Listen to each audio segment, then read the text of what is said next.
উনি একেবারে মানে এমন মিথ্যা কথা বলছে আমার বিশেষ করে আমি তো নিজেও টিচার মানুষ। টিচাররা তো একটু মিথ্যা কথা একটু কম বলে।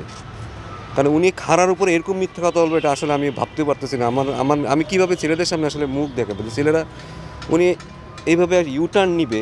উনি একটা শিক্ষক মানুষ, ঢাকা ইউনিভার্সিটির শিক্ষক উনি।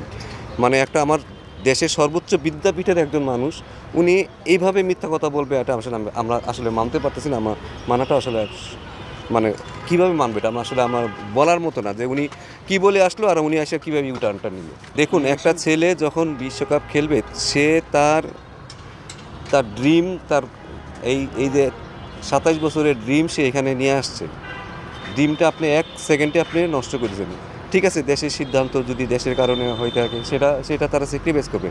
বাট যদি বলেন ক্ষতির কথা বলেন, শুধু পার্সোনাল ক্ষতির কথা আমি বলবো না। পার্সোনাল ক্ষতি একটা ছেলে মানুষের ড্রিম আমি স্বপ্নটা শেষ করে দিচ্ছি। আমি তো জানি আমার ২টা প্লেয়ার কোমাতে চলে গেছিলো, সে ৫ দিন ধরে কোথায় বলে হারাই গেছিলো। তারে যে আমরা ওই যে টুর্নামেন্টে মাঠে ফিরে আনতে পারছি ওইটাই বেশি। আমার মনে হয় এটাই সবচেয়ে বড় সাকসেস কোচিংয়ে আমার জীবনে।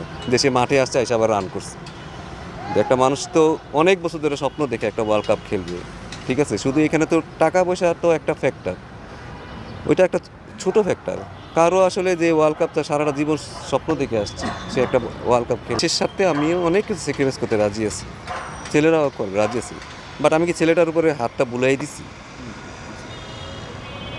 বাবা তোমরা খেলতে পারতেছো না এই কারণে একটু সুন্দরভাবে কমিউনিকেশন করে আমার মনে হয় তাহলে কি অনেক কিছু মানা যায়।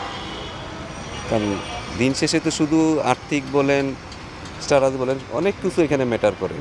ঠিক আছে, আমাদের ওদের পাশে থাকাটা খুব বেশি জরুরি ছিল। আমার যেই টুর্নামেন্ট হয়েছে আমি একটা দিনও টেকটিক্যাল কোনো কথাই বলি না ওদের সাথে, কারণ আমার পক্ষে আসলে তাদেরকে বোঝানোটা সম্ভব না, কারণ তারা মাঠে ফিরানোটা হচ্ছে আমার সবচেয়ে বেশি আসল কাজ।